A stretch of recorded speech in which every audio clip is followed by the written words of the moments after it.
As Marcus drove home through Norfolk's quiet streets, the weight of his new mission settled over him like the familiar pressure of high-altitude flight.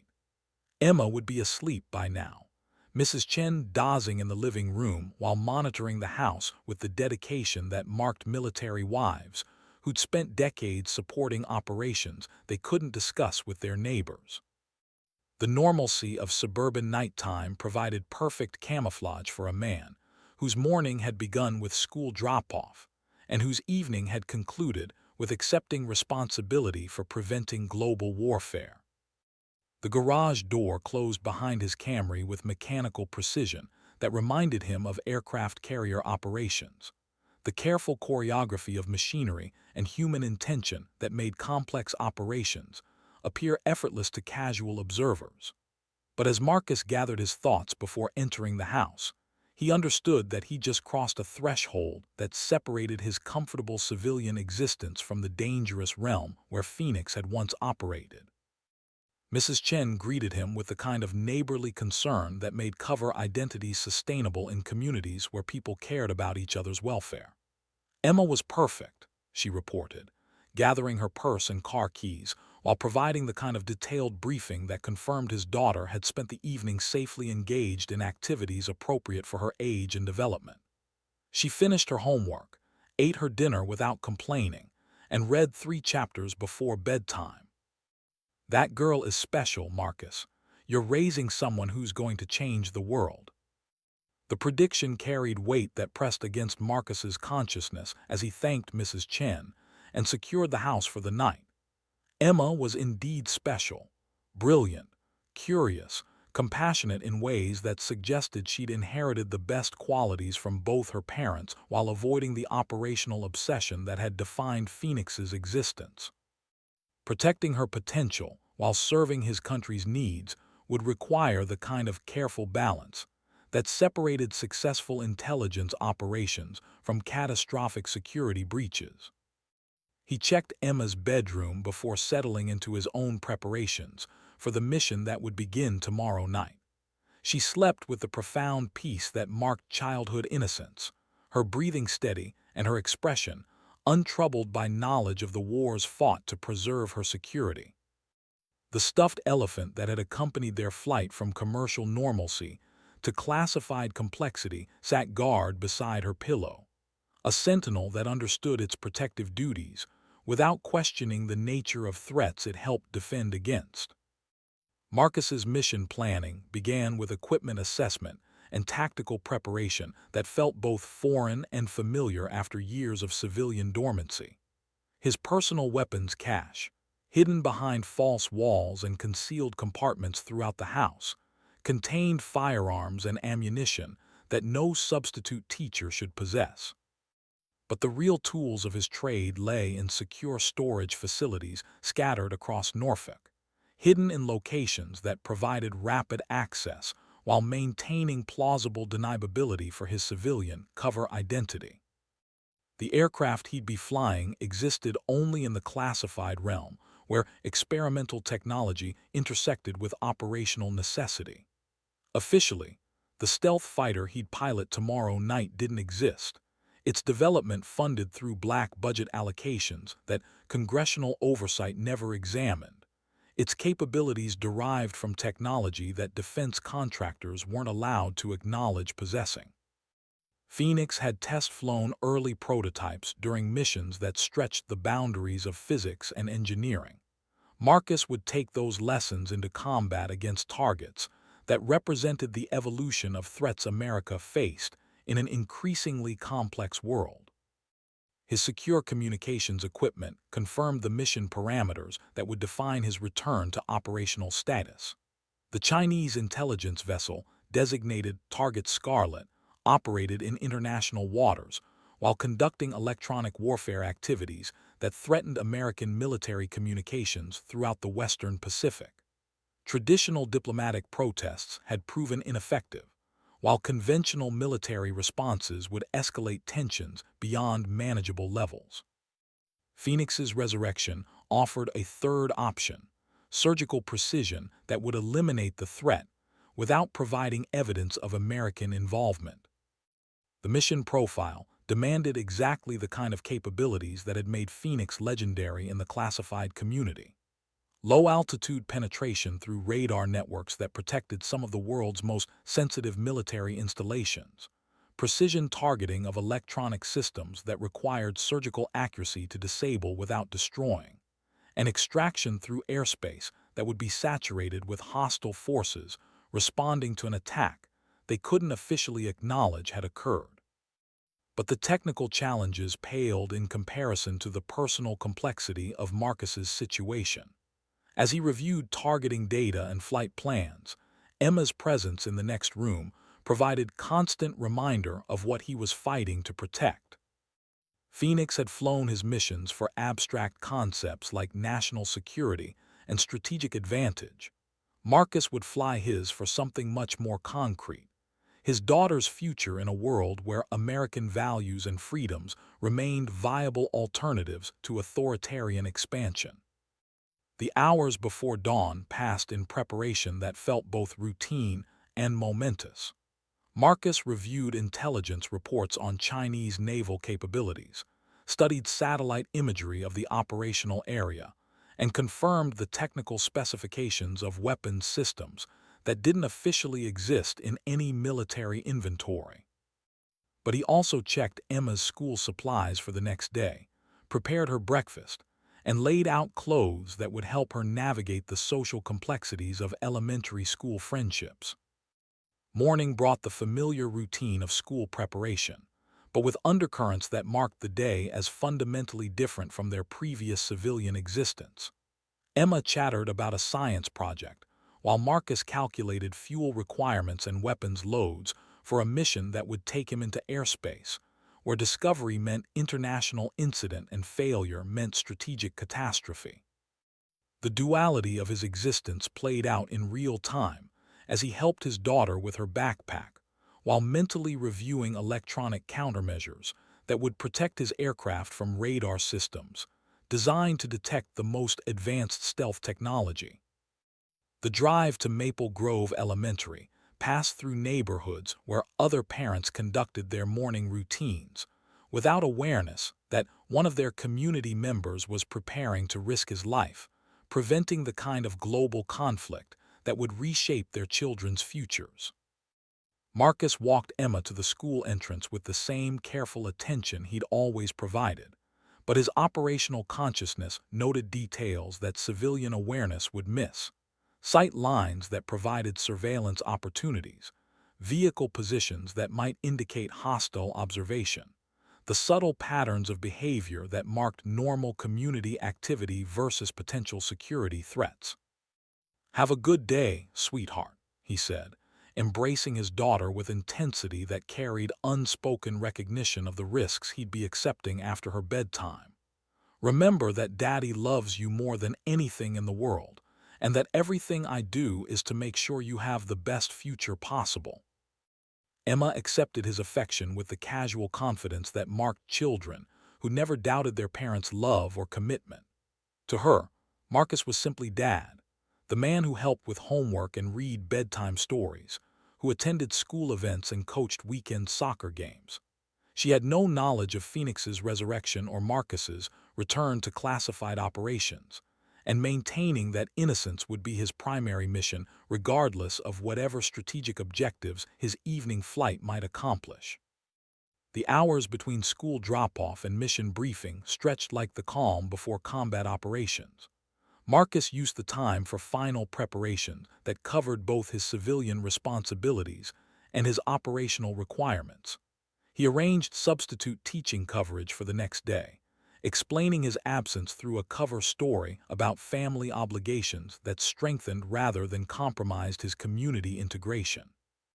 He confirmed security protocols that would protect Emma during his mission, ensuring that her routine remained unchanged while he operated in skis that didn't officially exist. As afternoon transitioned into evening, Marcus felt the familiar psychological shift that marked the boundary between civilian existence and operational mindset. Phoenix had once described the sensation as putting on war, the mental transformation that allowed human consciousness to adapt to environments where split-second decisions carried life-or-death consequences for both the operator and countless other people whose safety depended on mission success. Emma's evening routine proceeded with clockwork precision that reflected their established patterns of domestic stability. Homework time at the kitchen table, dinner conversation about school friends and weekend plans, bath time stories that featured heroic characters who protected innocent people from dangers they never fully understood. The normalcy of their interaction provided anchor points that kept Marcus connected to the humanity he was fighting to preserve, even as his mind began calculating the tactical requirements of a mission that would test every skill Phoenix had developed during years of classified operations. Mrs. Chen arrived at her usual time, settling into the living room with knitting and television programming that would provide appropriate cover for Marcus's absence. The security arrangements remained invisible to civilian observation. Backup monitoring systems that would alert appropriate authorities if threats materialized, response protocols that could evacuate Emma and Mrs. Chen within minutes if the situation deteriorated, and communication procedures that would maintain contact without compromising operational security. "I shouldn't be too late," Marcus told Mrs. Chen, employing the same cover story that had worked during previous classified activities. Parent-teacher conference about Emma's advanced placement opportunities. These things sometimes run long when they're discussing gifted children. Mrs. Chen's smile carried maternal pride that made the deception feel necessary rather than dishonest. Emma was indeed gifted, and her educational future represented exactly the kind of civilian concern that justified parental involvement in school planning sessions. The cover story protected both Mrs. Chen's peace of mind and operational security requirements that couldn't be compromised even by well-intentioned neighbors. The drive to his mission briefing took Marcus through industrial areas that surrounded Norfolk's military installations, past warehouses and processing facilities that served the logistical requirements of global power projection. His secure communications confirmed final details of the operation that would test whether Marcus Davidson could serve his country while remaining Emma's father, whether Phoenix's skills could be resurrected without sacrificing the humanity that made such service worthwhile. The mission briefing facility occupied a nondescript office building that provided security through anonymity rather than obvious protective measures. Inside, Marcus found himself rejoining a community of professionals who operated in the shadows between diplomacy and warfare, men and women who dedicated their lives to preventing conflicts that could destroy the civilian world their own families inhabited. Admiral Castellanos greeted him with professional respect that acknowledged both his Phoenix legend and his current status as Marcus Davidson, single father and substitute teacher, whose presence in classified briefings required careful balance between operational necessity and personal security. The other participants, intelligence analysts, weapons specialists, communication technicians, treated him with the kind of deference that legends commanded, but also with curiosity about how someone returned from official death while maintaining cover identity that protected both family and national security. Target Scarlet departed its home port 6 hours ago, the intelligence briefer reported, activating displays that showed real-time satellite imagery of the Chinese vessel's progress through international waters. Current heading suggests operational deployment to the Taiwan Strait, where its electronic warfare capabilities could disrupt American and Allied communications throughout the region.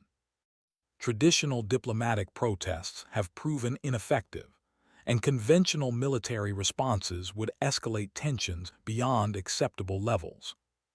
Marcus studied the target profile with professional interest that felt both foreign and familiar after years of civilian dormancy.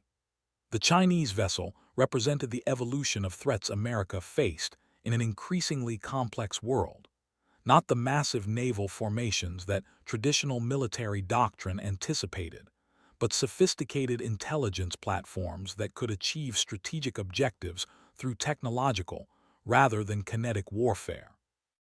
Rules of engagement, he asked, though experience suggested that operations of this classification level operated beyond traditional military constraints.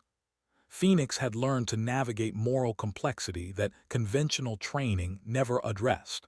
Marcus would apply those lessons to missions that served his daughter's future while protecting the values she would inherit.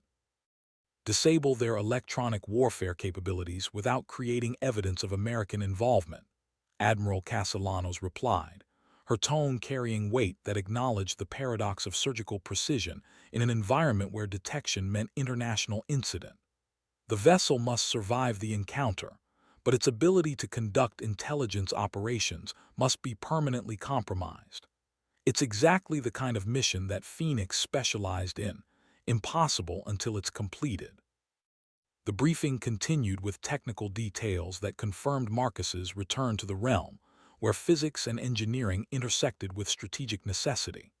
His aircraft for tonight's mission represented the cutting edge of American aerospace technology, a stealth fighter that existed only in classified programs, powered by engines that defense contractors weren't allowed to acknowledge developing, armed with weapons that congressional oversight had never examined. As the session concluded and participants dispersed to their respective responsibilities, Marcus understood that he'd crossed the threshold that separated his comfortable civilian existence from the dangerous realm, where national security intersected with personal sacrifice. Tomorrow morning, he would return to Maple Grove subdivision as the substitute teacher and single father his neighbors expected to see. But tonight, he would fly as Phoenix resurrected, threading needles between strategic necessity and plausible deniability in skis that didn't officially exist. The weight of dual identity settled over him like the familiar pressure of the commercial airliner descended through turbulent clouds over Norfolk, Virginia, its engines humming a monotonous drone that had lulled most passengers into drowsy complacency. In seat 14C, a man in his early 40s adjusted his daughter's blanket, tucking it gently around her sleeping form. His weathered hands moved with practiced precision, the kind that spoke of countless nights spent in similar rituals. The other passengers saw nothing remarkable about him, just another single father traveling with his child, perhaps returning from a custody visit or family vacation. But Admiral Rebecca Viper Castellanos, seated 3 rows ahead in first class, felt her blood turn to ice when she glimpsed his profile in her peripheral vision. She'd been reviewing classified briefings on her tablet when something made her look up. The way he held his shoulders, the precise angle of his head as he monitored his daughter's breathing, it was impossible. He was supposed to be dead. The flight attendant's voice crackled over the intercom, announcing their final approach to Norfolk International. Below, the sprawling naval installations of Hampton Roads stretched across the horizon like a constellation of secrets. Aircraft carriers sat motionless in the harbor, their flight decks empty under the late afternoon sun. But Viper's attention remained fixed on the man in 14C, her mind racing through possibilities that defied logic. She'd seen his file marked KIA with her own eyes, had signed the commendation for his posthumous Medal of Honor. The ceremony had been closed casket, classified, attended only by a handful of individuals with the highest security clearances. His call sign had become legend in certain circles, whispered with reverence in ready rooms from Miramar to Oceana. Yet here he was, bouncing a 6-year-old girl on his knee and helping her with a coloring book. The aircraft's landing gear engaged with a mechanical thunk that reverberated through the cabin. Viper's fingers tightened around her tablet as she watched him gather his daughter's scattered crayons with methodical care. Every movement confirmed what her instincts screamed, but her mind struggled to accept. She'd flown with him once years ago, during an operation so classified it didn't officially exist.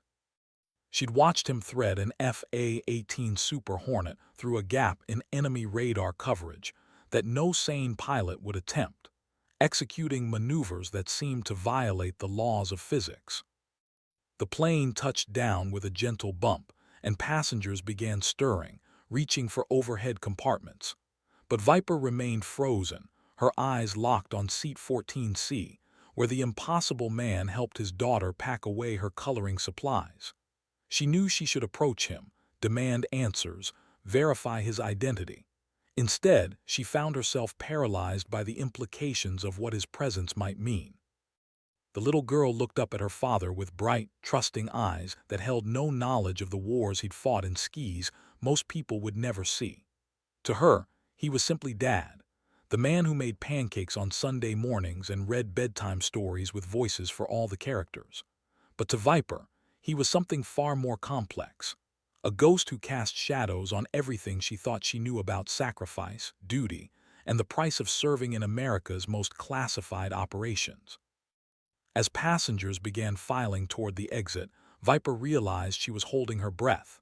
The man in 14C stood slowly, his movements betraying none of the urgency she felt radiating from every nerve in her body. He lifted his daughter onto his hip with practiced ease, whispering something that made her giggle.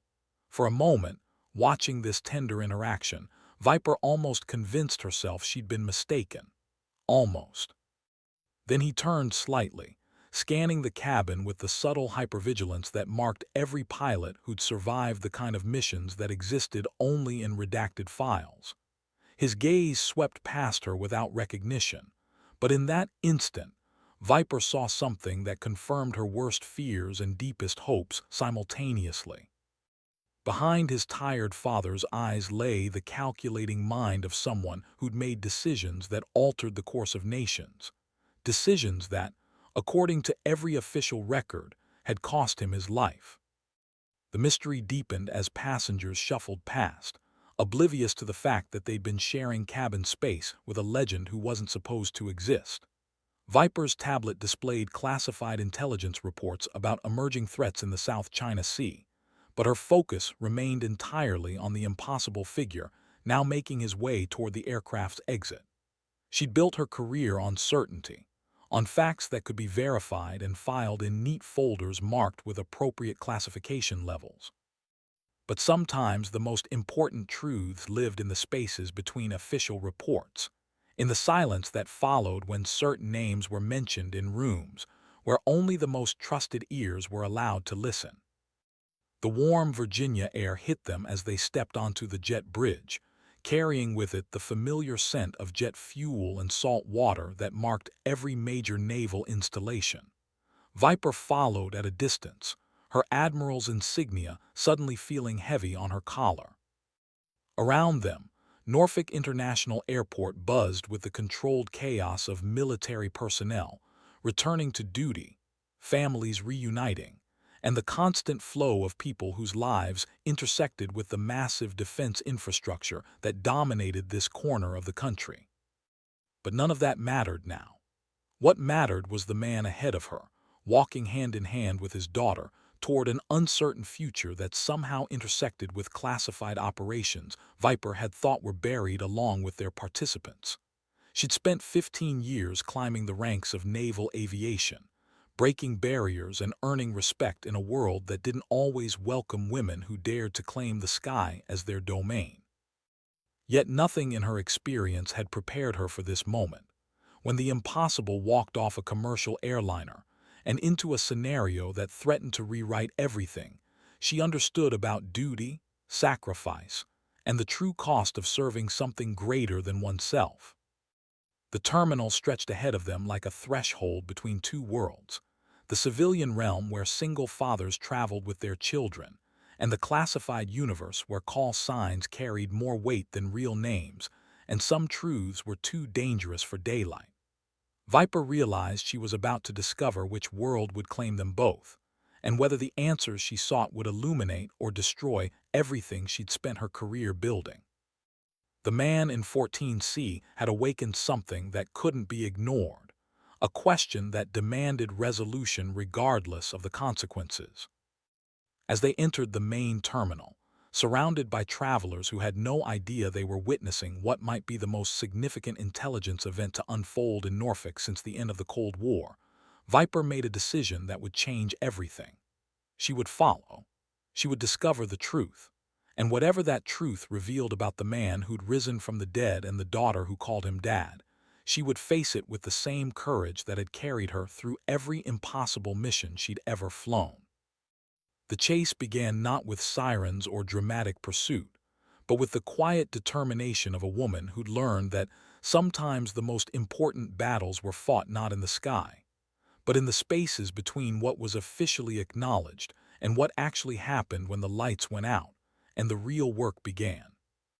The man in 14C had opened a door that couldn't be closed, and Admiral Rebecca Castellanos was about to walk through it, regardless of where it led or what it might cost her to learn the truth about ghosts who lived and legends who breathed, and fathers who'd supposedly died for secrets their daughters would never know. The fluorescent lights of Norfolk International cast harsh shadows across the concourse as Admiral Viper Castellanos quickened her pace, maintaining visual contact with the impossible man and his daughter. They moved through the crowd with unremarkable efficiency. He carried a simple backpack while she clutched a stuffed elephant that had seen better days. To any observer, they were just another father-daughter pair navigating the complexity of modern air travel. But Viper's trained eye caught details that civilian passengers would miss. The way his head moved in subtle sweeps, constantly assessing exit routes and potential threats. How his free hand rested at his side in a position that would allow instant access to a concealed weapon. The micro-expressions that crossed his face when his daughter's attention was elsewhere. Moments when the mask of suburban normalcy slipped just enough to reveal something far more dangerous underneath. They approached the baggage claim area, where the mechanical carousel hadn't yet begun its rhythmic rotation. Other passengers from their flight gathered in loose clusters, checking phones and making small talk while they waited. The man, whom Viper's memory insisted on calling by his classified call sign Phoenix, found a position against the far wall that provided clear sight lines to all approaches. His daughter sat on his shoulders now, her elephant dangling from one small hand as she pointed excitedly at the various aircraft visible through the terminal's massive windows. "Look, Daddy, that one's really big." Her voice carried the pure enthusiasm of childhood, untainted by knowledge of the deadly precision required to pilot such machines in combat. Phoenix smiled up at her, and for a moment the expression seemed genuine, unguarded. But Viper noticed how his eyes never stopped moving, cataloging faces, memorizing patterns, calculating distances to cover and concealment. A maintenance worker in coveralls wheeled a cart past their position, and Viper watched Phoenix's entire body language shift. The change was almost imperceptible, a slight tensing of shoulders, an adjustment of weight distribution that would allow for rapid movement in any direction. The worker passed without incident, oblivious to the level of scrutiny he'd received, but the moment revealed something crucial. Phoenix remained operational, his reflexes honed to a razor's edge despite whatever official fiction had declared him dead. Viper positioned herself behind a structural pillar that provided concealment while maintaining observation angles. Her mind raced through the implications of Phoenix's presence. Operation Nightfall had been her first exposure to the kind of missions that existed in the shadows between diplomacy and open warfare. Phoenix had been the tip of the spear then, flying sorties that couldn't be acknowledged, eliminating threats that couldn't be officially recognized. She remembered briefings conducted in rooms without windows, where participants surrendered their phones and signed documents that made them legally invisible to congressional oversight. The baggage carousel lurched to life with a mechanical grinding that echoed through the terminal. Passengers pressed forward, jockeying for position as the first pieces of luggage appeared on the conveyor. Phoenix lowered his daughter to the ground, but kept her close, one hand resting protectively on her shoulder while the other remained free. Viper noted the calculated positioning, close enough to the carousel to appear natural, far enough back to avoid being trapped if the situation deteriorated. "Is our suitcase going to be purple?" the girl asked, tugging on her father's shirt. Her question cut through Viper's tactical analysis like a knife, a reminder that whatever Phoenix had become, whatever mission had brought him back from the officially dead, he was also a father responsible for the safety and happiness of someone who depended on him completely. "We'll know it when we see it, sweetheart," Phoenix replied, his voice carrying none of the tension that radiated from his posture. The duality fascinated and disturbed Viper. How could someone compartmentalize so completely? How did he reconcile the man who'd once painted enemy aircraft with laser-guided precision, and the father who now helped his daughter spot their luggage among the civilian crowd? A woman in a Navy dress uniform walked past, her ribbons indicating multiple combat deployments. Phoenix's gaze tracked her movement with professional interest, but when his daughter looked up to see what had caught his attention, he smoothly redirected her focus to a service dog working its way through the terminal. The misdirection was flawless, protecting his child from exposure to the military world that had consumed so much of his existence. Viper's secure phone buzzed with an encrypted message from her aide. "Admiral, transport is standing by. ETA to Pentagon briefing." She ignored it. Whatever classified emergency had summoned her to Washington could wait. The man standing 20 feet away represented a mystery that could reshape everything she thought she knew about the operations she'd spent her career executing and overseeing. If Phoenix was alive, what did that mean for the intelligence reports that had declared him killed in action? What did it mean for the families of other operators who'd supposedly died alongside him? Their purple suitcase appeared on the carousel, small, practical, adorned with travel stickers from places like Disney World and the Grand Canyon. Normal places where normal families created normal memories. Phoenix retrieved it with economical movements, hefting the bag while maintaining situational awareness. His daughter clapped her hands in delight, as if the simple act of successfully recovering their luggage represented a great adventure successfully concluded. But Viper understood that the real adventure was just beginning.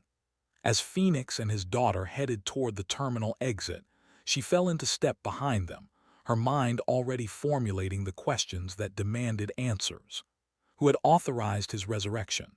What mission required the services of a pilot whose skills were legendary even within the black operations community?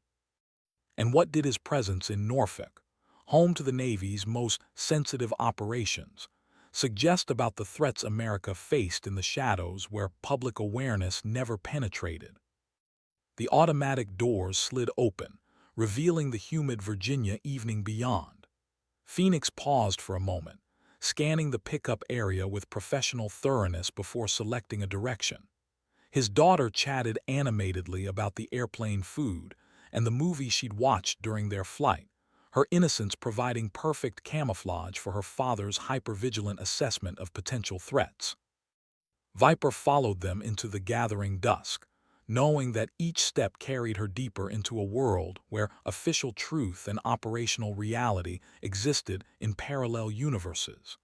The man she'd known as Phoenix had supposedly died, protecting secrets that couldn't be acknowledged. Now he lived protecting something even more precious, a little girl who called him daddy, and had no idea that her bedtime stories were being told by someone who'd once held the fate of nations in his hands while flying through skis that didn't officially exist. The parking garage stretched before them, fluorescent lights creating pools of harsh illumination separated by shadows that seemed to hold infinite possibilities for concealment and danger. Phoenix navigated the maze of concrete and steel with the same precision he'd once used to thread his aircraft through enemy air defense networks. His daughter's hand secure in his as they approached what Viper assumed was their waiting vehicle. She maintained her distance, using parked cars and structural elements to mask her presence while keeping them in sight. Her Admiral stars felt heavy on her collar as she realized she was essentially conducting unauthorized surveillance on a United States citizen. At least, that's what Phoenix appeared to be now. But she'd learned long ago that in the intelligence community, appearance and reality often bore little resemblance to each other, and the man she was following represented a puzzle that could either validate or destroy everything she'd believed about the honor and integrity of the operations she'd dedicated her life to executing. The truth waited somewhere ahead, hidden behind the facade of suburban fatherhood and the classified mysteries that seemed to follow Phoenix like shadows cast by aircraft that flew too high for civilian eyes to see. Viper pressed forward, driven by a professional curiosity that had evolved into something deeper, a need to understand how someone could die for their country and then return to live for their child, and what that resurrection might cost both the man and the nation that had supposedly buried him. Phoenix stopped beside a modest sedan, fishing keys from his pocket, while his daughter climbed into the back seat with practiced efficiency. The vehicle was unremarkable, a silver Toyota Camry that could have belonged to any suburban parent in America.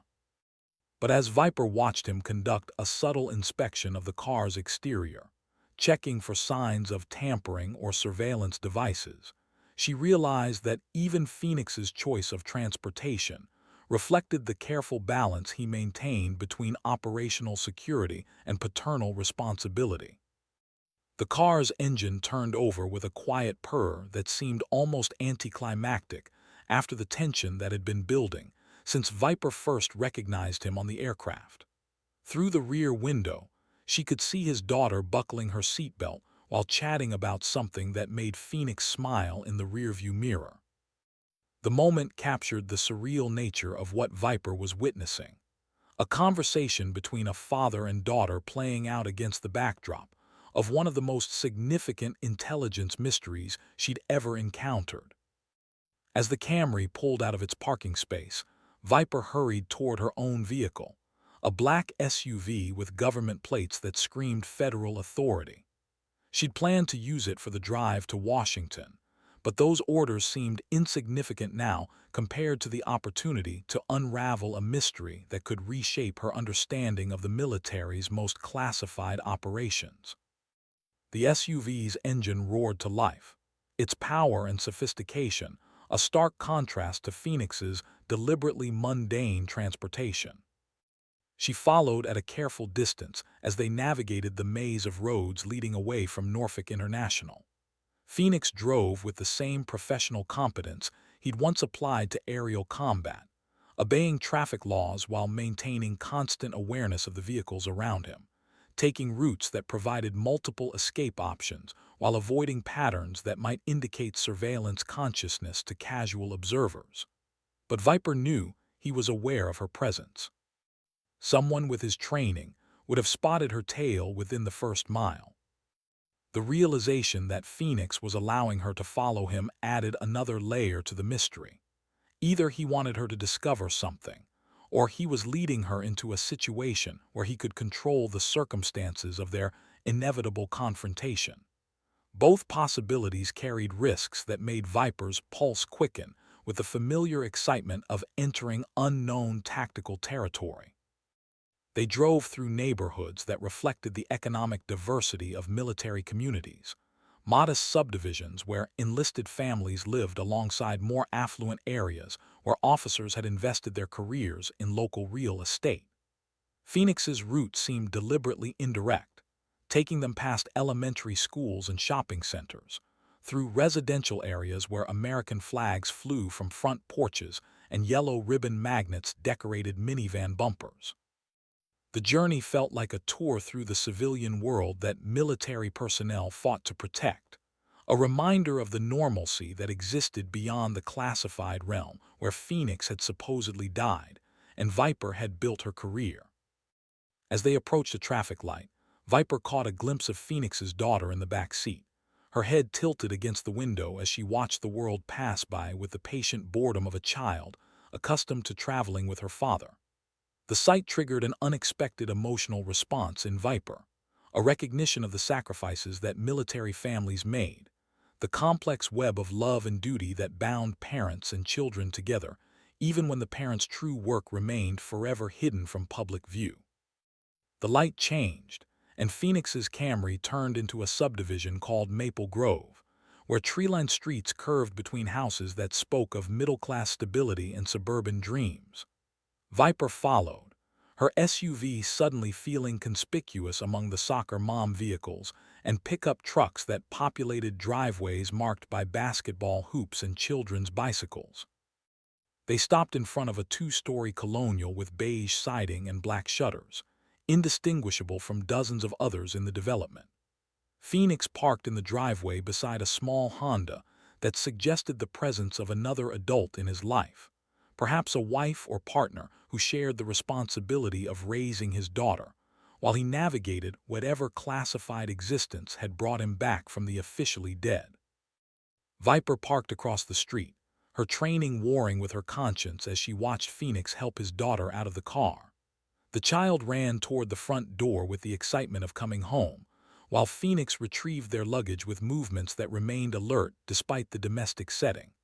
The house showed signs of recent occupation, toys scattered in the front yard, a garden hose coiled beside the porch, mail protruding from a box marked with the name Davidson. The name meant nothing to Viper, but she committed it to memory along with the address and every other detail that might prove relevant when she finally demanded answers.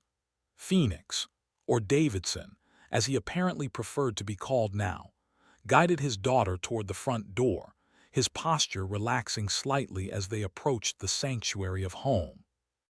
But even as they crossed the threshold into domestic normalcy, Viper noticed how Phoenix's eyes swept the street one final time, cataloging her presence along with every other element that might represent a threat to the life he'd built in this carefully constructed pocket of suburban anonymity.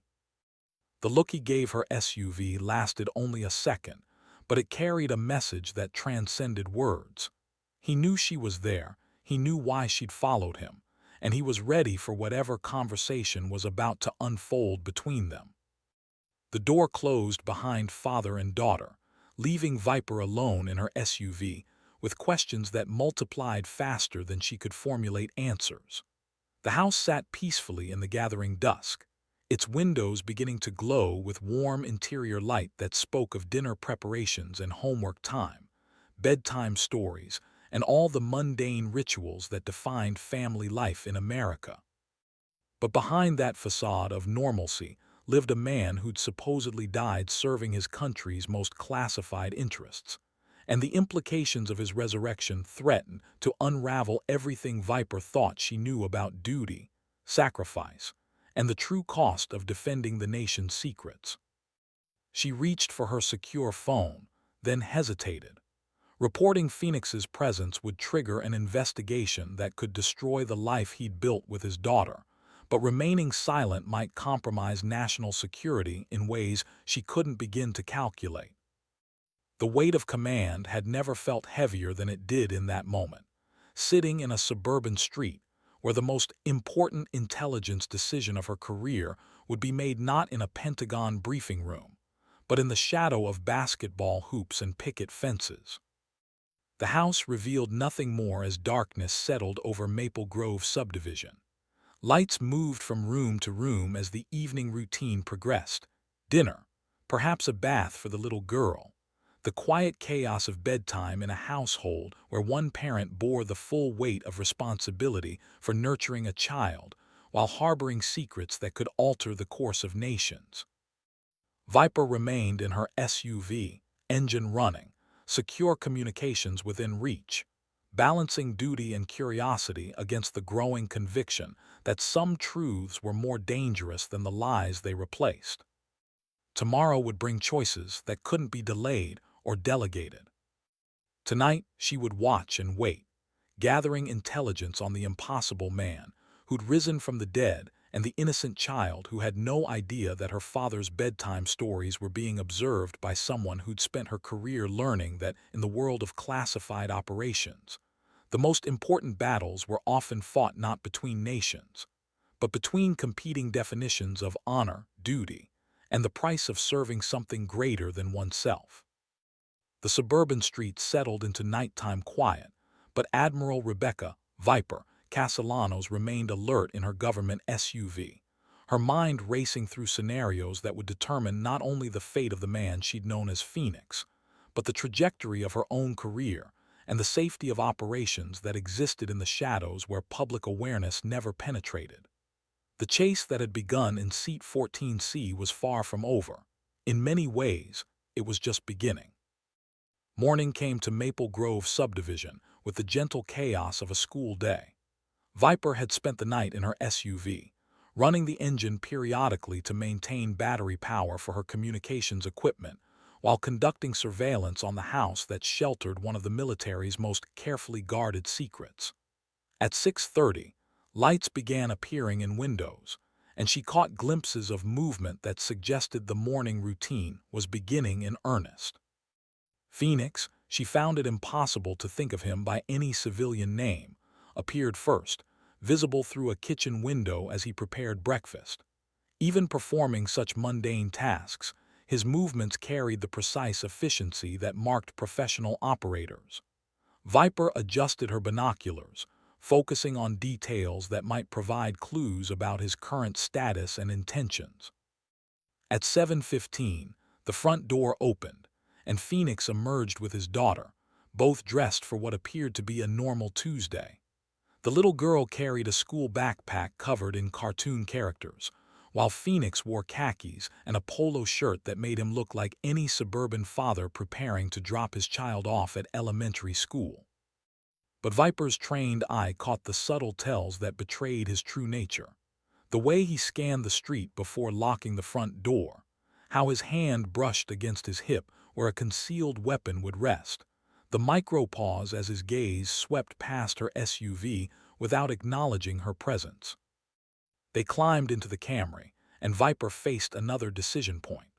Following them would escalate her unauthorized surveillance operation, potentially exposing her presence to civilian witnesses and school officials.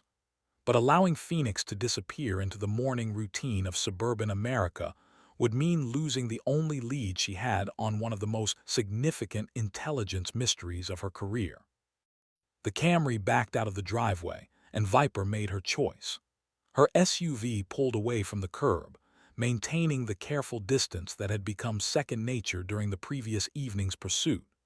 They drove through residential streets where other parents were conducting their own school runs, joining a stream of morning traffic that provided perfect camouflage for her surveillance operation. Maple Grove Elementary School sat at the end of a tree-lined street, its playground equipment and colorful murals speaking to the innocence that Phoenix was working so hard to preserve for his daughter. Viper watched from a distance as they joined the procession of parents and children making their way toward the building's main entrance.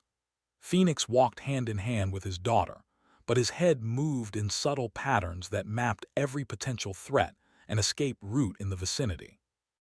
Other parents greeted them with casual waves and brief conversations that suggested Phoenix had successfully integrated himself into the community.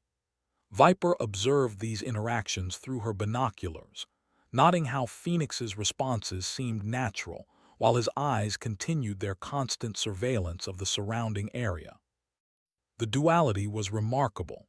He'd managed to create a functional cover identity that satisfied his neighbors' expectations, while maintaining the hypervigilance that had kept him alive through classified operations that didn't officially exist.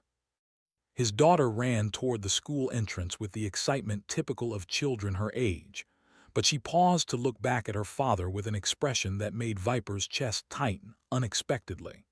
The love between them was unmistakable, uncomplicated by the shadows that followed Phoenix from his classified past.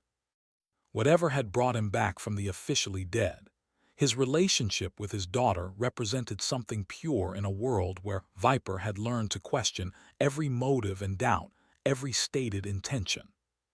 Phoenix watched until she disappeared into the school building, then walked back toward his car with the same measured pace that characterized all his movements.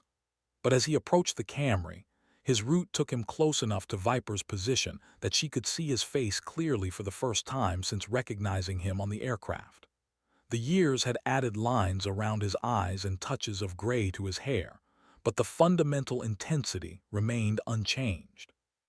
This was still the man who'd executed impossible missions in skis that didn't officially exist, who'd earned his call sign by rising from situations that should have killed him.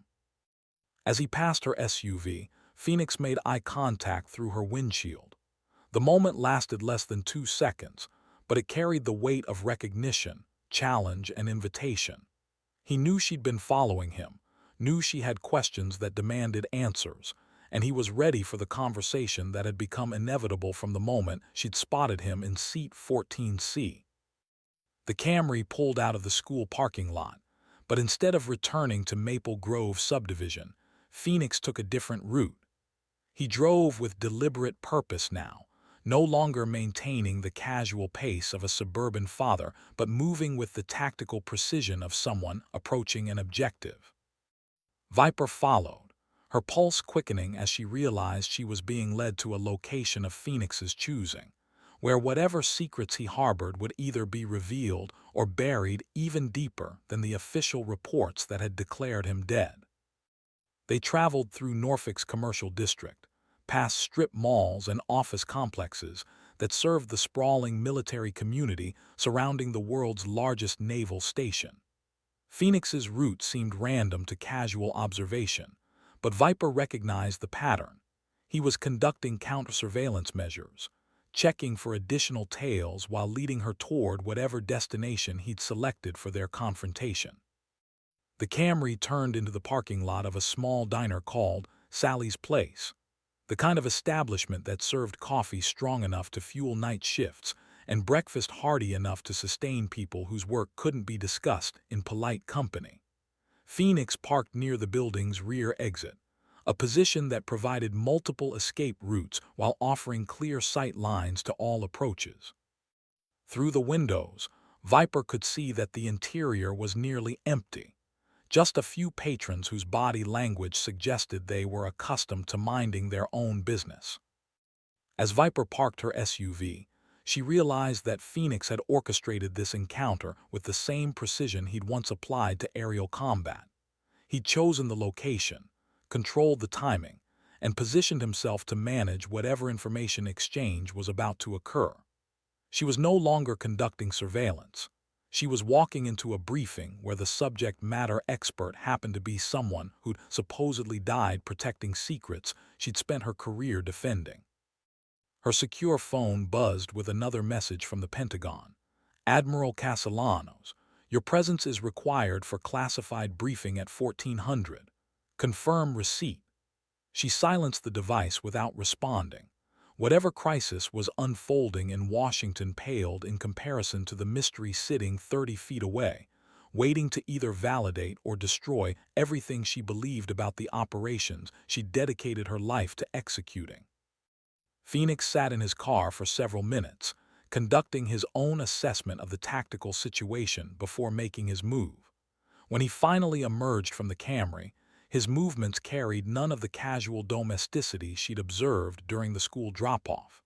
This was Phoenix the operator, fully engaged and ready for whatever conversation was about to unfold between them. He entered the diner without looking back, but Viper understood the invitation. She checked her sidearm, confirmed her secure communications were functioning, and prepared to walk into a conversation that could redefine everything she thought she knew about duty, sacrifice, and the price of serving in America's shadow wars. The man she'd known as Phoenix had returned from the dead, and Admiral Rebecca, Viper, Castellanos was about to discover what resurrection cost and why some secrets were worth dying for, or living with. The diner's bell chimed softly as Viper pushed through the glass door, her Admiral's stars feeling suddenly conspicuous in the working-class atmosphere of Sally's Place. Phoenix sat in a corner booth that provided clear sight lines to both entrances, a cup of black coffee steaming before him, while his eyes tracked her approach with professional assessment. The few other patrons, construction workers, a tired-looking nurse still in scrubs, an elderly man reading a newspaper, paid no attention to the reunion unfolding in their midst. "Admiral," Phoenix said quietly as she slid into the seat across from him. His voice carried the same controlled modulation she remembered from classified briefings, but something else lurked beneath the surface, a weariness that spoke of burdens carried in silence. The waitress appeared with another cup and a pot of coffee, filling Viper's mug without being asked. The practiced efficiency suggested that Sally's place was accustomed to customers who valued privacy and minimal interaction. "Call sign Phoenix, serial number," Viper began, falling back on military protocol, but Phoenix raised his hand in a gesture that stopped her mid-sentence. "That man died 3 years ago," he said, his tone carrying finality that brooked no argument. "You're looking at Marcus Davidson now. Single father, substitute teacher, volunteer soccer coach. The other guy. He served his purpose and moved on to whatever comes after classified burial sites and posthumous commendations." The words hung between them like smoke from weapons fired in anger. Viper studied his face, searching for deception or performance, but found only the settled conviction of someone who'd made peace with choices that would have destroyed lesser men. The Phoenix she'd known had been brilliant, driven, absolutely committed to mission success, regardless of personal cost. The man sitting across from her carried those same qualities wrapped in something softer, a humanity that his classified existence had never allowed him to fully embrace. "The operation in Syria," Viper pressed, lowering her voice even though their conversation was being masked by the diner's background noise, clinking dishes, muted television, the hiss of the grill behind the service counter. "The intelligence reports said there were no survivors. Your aircraft went down behind enemy lines during an extraction mission that doesn't officially exist. 3 other pilots died that night." Marcus, she forced herself to think of him by his civilian name, took a long sip of coffee before responding. The reports were accurate. Phoenix died that night, along with everything he represented. What climbed out of the wreckage was something different. Someone who'd learned that there are things worth living for as well as things worth dying for. Through the diner's front window, Viper could see traffic moving along the commercial strip, normal people conducting normal business in a world that remained blissfully unaware of the shadow wars fought to preserve their security.